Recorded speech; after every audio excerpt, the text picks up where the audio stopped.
James, I was away recently and there was a good couple of films out that you've seen but I haven't. So can you tell me what has been out? Well, the whodunits are really back. Okay. So I saw Bodies, Bodies, Bodies, Right. which is a very modern whodunit, and then I saw See How They Run, which is like an old school but like very self-aware satire of the whodunit. Right. We've got The Glass Onion coming out with Yes. Daniel Craig. What's the other whodunit that's coming? We've got... I just feel like they're back. They're trendy and they're back. Even like the Batman was a kind of a bit of a whodunit. Was it Oh, and whodunit? also, of course, Death on the Nile and Murder on the Orient Express. all those reboots. So I'll start with Bodies, Bodies, Bodies. Cool. Bodies, Bodies, Bodies is a film where we follow this character called B, played by Maria Baklava, who I only know Yes. from the sequel to Borat. Which I never watched, but she was given so much acclaim and brilliant in praise. it. Yeah. She's absolutely brilliant in it. She's at the She end was has Oscar that nominated, I scene think, with actually. Rudy Giuliani, which is like you have to see it to believe it. Okay, wow. Anyway, Maria Baklava, a character called B, is going out with Sophie, played by Amanda Stenberg. And Sophie is this very rich middle-class girl who has very rich sort of upper-middle-class friends. And she is going for what's called a storm party, or like a storm sleepover at her friend David's house, played by Pete Davidson, who's also like very arrogant and rich. And they all go and they meet, and there's sort of this, they all sort of go there, and this is a new girlfriend of hers. They've been going out for a couple of months, and there's this immediately this awkward tension. Yeah.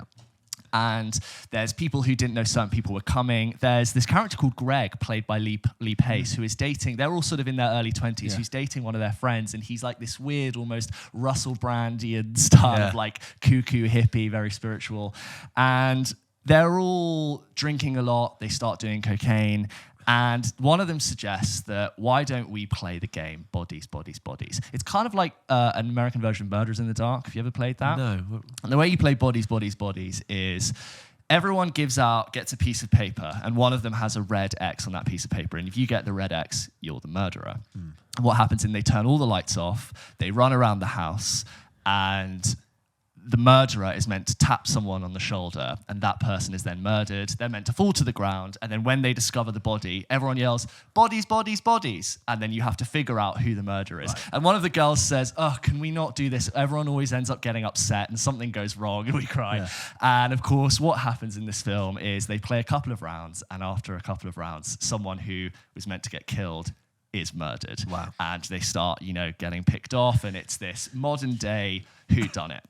But what Bodies, Bodies, Bodies does, I'm just going to have to call it Bodies soon. Yeah, I call it can't Bodies, do that. yeah. What Bodies does is it holds up a very cynical mirror to the Gen Z millennial way of talking. And it is very much a look at the way in which we talk to each other and how destructive it is.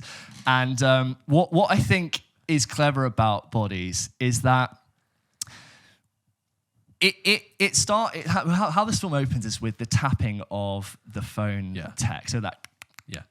Very good impression. Thank you. And it's all about the way in which we talk to each other in this heavily edited and curated way. Curated, broken down tweet/headline / very we're saying a lot, but it's all reduced to this very minimal sensationalist style.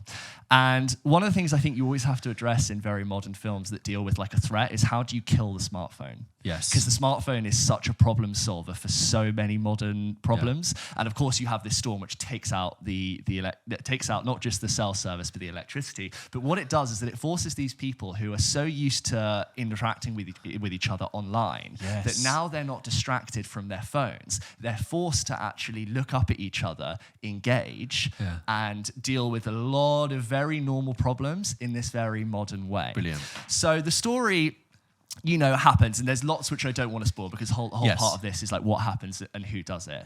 But what I think is smart and what I was enjoying in this film is how it's never about the tragedy of what has happened or what is happening. It's about how you're looking to be interpreting what's happening and what your reaction is. So it's kind of holding this, there are loads of big ideas which you can deduce from this very simple sleepover gone wrong about how terrible things happen in society. It's never about what happened versus like, I can't believe that's what you think about this. So like, oh my God, you're making this about you. You are so toxic. And there's all of these very personal things that come up when they're faced with like a friend that's been murdered, and you almost can't believe how people are interacting. And like the language, again, it's very cynically against sort of this like Gen Z way of talking. And if you've seen the trailer, it's really like poking fun at that.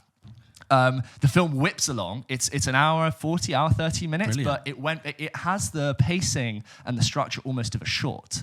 I remember it getting to the end, and it's not that I felt like I'd only been in the cinema for 30, 40 minutes, because I'd been in there for an hour and a half, but I felt like, wow, like this is just, it started and it ended. So all the power goes out, and it has this really interesting look and feel because there's no lighting in the house. So everyone, like teenagers do, uses the light of their phone torch to light the film. And I actually think it's kind of scary because there's not a lot of light, but it creates this really interesting look and feel. Like a nice aesthetic. Yeah, it's like it's lit by the iPhone torch, which is quite like an interesting way to like light your movie and discuss it. Like I said, all of those ideas are there, and I think they're really cool. And towards the end of it, there's like a central mystery that did or didn't happen, where I'm like, oh my God, I really want to know what happened.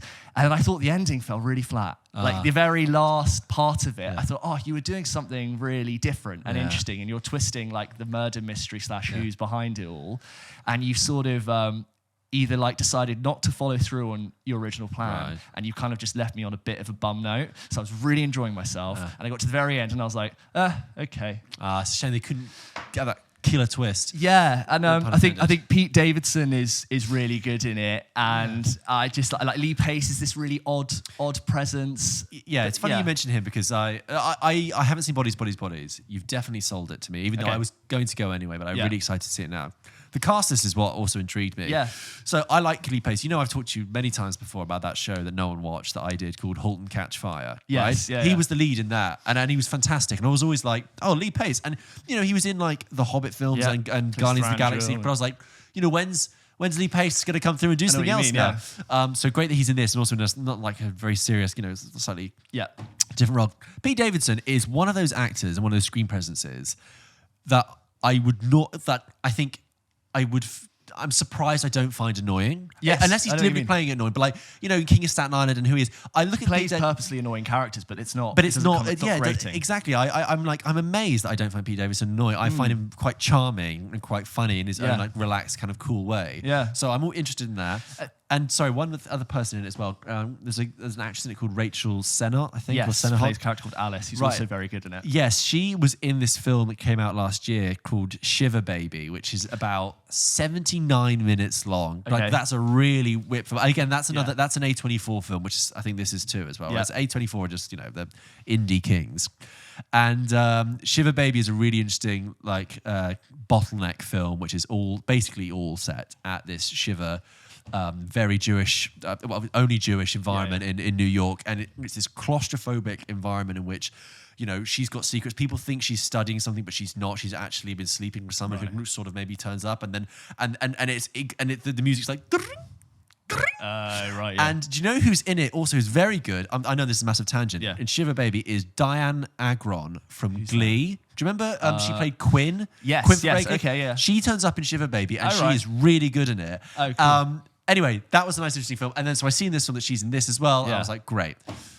As you said, like the actors in this are all like wonderfully unlikable and really flawed, which is like quite refreshing. Like everyone is just like, some of them are really toxic and they react really badly to like the things that are happening. And it has this interesting dynamic about class and about, you know, middle class drug use versus lower class drug use and the different role that plays. And Sophie, one of the main characters, is someone who basically had this very shady past, and she had been to rehab and, you know, she sort of had loads of her mum's money and sort of spent it all on coke and blah, blah, blah. But her friends are also like using cocaine in front of her, and there's that like different dynamic. But Sophie is black, and it's like this different expectation of what it means to be white and taking drugs versus black and taking drugs. It dips its toe in lots of interesting places, and it's like coming out of it, I could easily sit with you after you've seen it and talk about like loads of different intellectual discussions, which I've picked up today.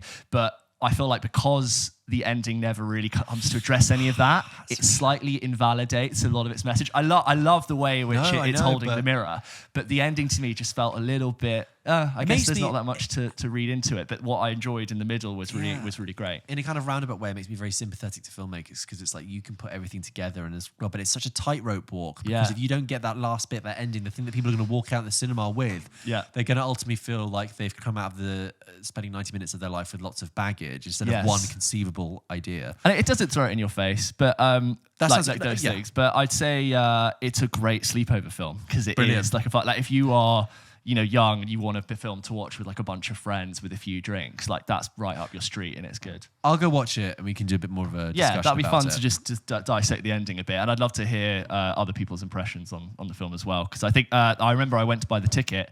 The guy was like, "What are you seeing today?" And I said, "Bodies, bodies, bodies." And he said, "Oh, it's been very popular. Lots of people wanted to see it," which is interesting to hear. Well, there you go. Bodies, bodies, bodies.